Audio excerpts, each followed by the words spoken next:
Assalamualaikum warahmatullahi wabarakatuh. Baik, nama saya Arif Kurniawan, PS 24T dan NIM 1019. Baik, pada video kali ini itu membuat video presentasi yang dimana pertemuan 7, yaitu membuat form register dan data yang diinputkan dari form register ini ya tersimpan di database. Baik, ini saya sudah buat form sederhana yang juga ada tabel, dan form user ya. Kita mulai masukkan nama saya, email, passwordnya, lalu simpan. Oke, di sini ada data berhasil disimpan ya. Kita coba cek di database. Kita refresh. Nah, sudah masuk tuh ID dengan nomor 2, username, email, dan segala macam. Kita coba refresh, dari sini juga ada nih ID nomor 2. Rasanya ini bisa juga nomor 1 ya.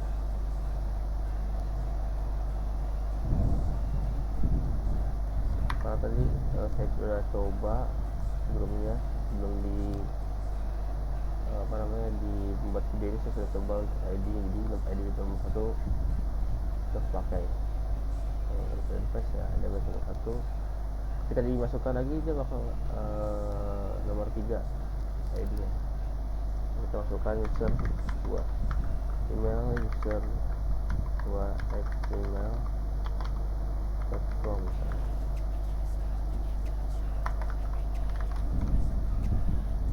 Kan udah tadi di nomor 3 ID nya. Kenapa? Karena penjelasannya saya membuat struktur tabel yang dimana si ID ini bersifat auto increment. Dia tuh ketika data masuk dia langsung otomatis membuat nomor selanjutnya gitu. Jadi tipe datanya itu serial.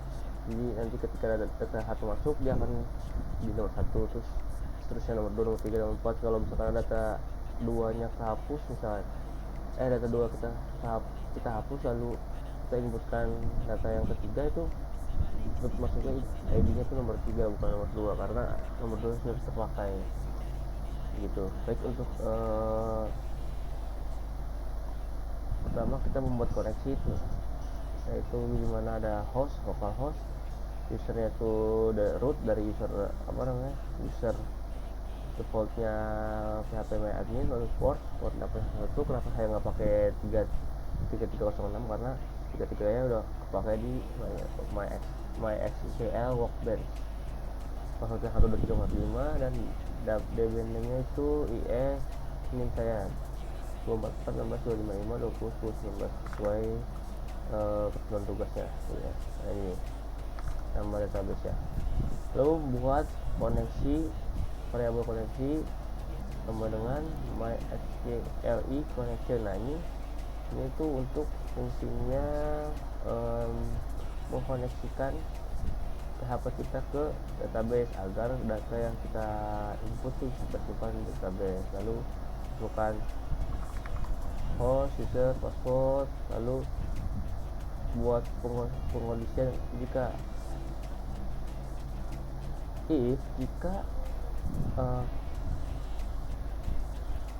koneksi bukan tidak terhubung, tidak terhubung, selain terhubung, maka dia akan memunculkan koneksi gagal inputannya. Silahkan login coba lagi. Maka ketika kondisinya dia tidak terhubung, maka dia akan memunculkan ini, teman-teman. Nah, gitu. Baik, untuk di formnya sendiri saya sederhana, yaitu ada tag HTML, tag body. Di dalam tag body ada tag title, yaitu form register. Lalu saya buat div di mana ada table dengan border 1 dengan table headnya itu ID, username, email, password. Lalu body-nya itu di sini ada pengkondisian nih, teman-teman. Jika MySQLi barisnya lebih dari 0, maka dia akan memunculkan well. Nah, PGP ASOC ini mengubah mengambil nilai satu per baris dari data array, yaitu dimana ada array ID, username, email, password yang ada di database. Lalu ada form lagi sini, form dengan metode post untuk mengirim data ke out process, yaitu dengan input username dengan nama username, email dengan nama email, tipenya email. Kalau untuk username itu tipenya teks aja ya teman-teman. Nah untuk password, tipe password dan nama password, karena untuk password ini kenapa dia bisa bintang-bintang itu karena tipe password. Lalu di selanjutnya itu ada out process. Itu adalah out process ini yaitu file yang dimana untuk memproses semua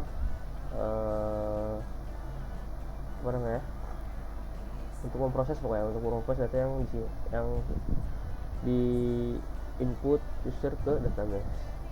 Nah pertama ini adalah ada view data. View data ini adalah fungsinya untuk menampilkan data, yang dimana data itu akan tampil di table body ini. Nah lalu di sini ada add data, yang dimana jika tombol submit dengan metode post ditekan, maka dia akan mengirimkan username, email, password yang ini nih dari nama sini, dari name masing-masing inputan, variabel username, variabel email, atau password. Nah lalu insert, membuat variabel insert sama dengan insert into, yaitu masukkan ke table user dengan kolom username, email, password. Value-nya adalah data yang diinput oleh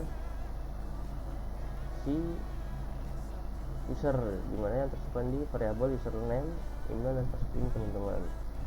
Lalu jika MySQL koneksi insert ini berhasil, maka data menunjukkan teks data berhasil disimpan ke database. Kalau tidak, dia akan error. Nah satu lagi ketinggalan, untuk di file koneksi ini harus diinputkan di setiap file. Kenapa koneksi ini? Karena agar si proses ini bisa, karena ini namanya koneksi, jadi agar kita tidak usah buat koneksi lagi, kita biar langsung bisa kan. Kalau di sini bikin koneksi lagi, codingan koneksi itu tidak usah. Kita makanya membuat include agar lebih simple gitu codingannya. Untuk fungsi koneksi di sini itu untuk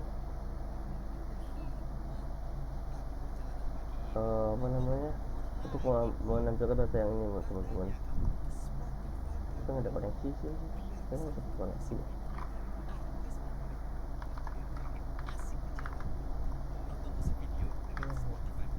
Ini wajib aktif ya, kalau nggak ada. Oke, terima kasih untuk nonton videonya, semoga bermanfaat. Assalamualaikum warahmatullahi wabarakatuh.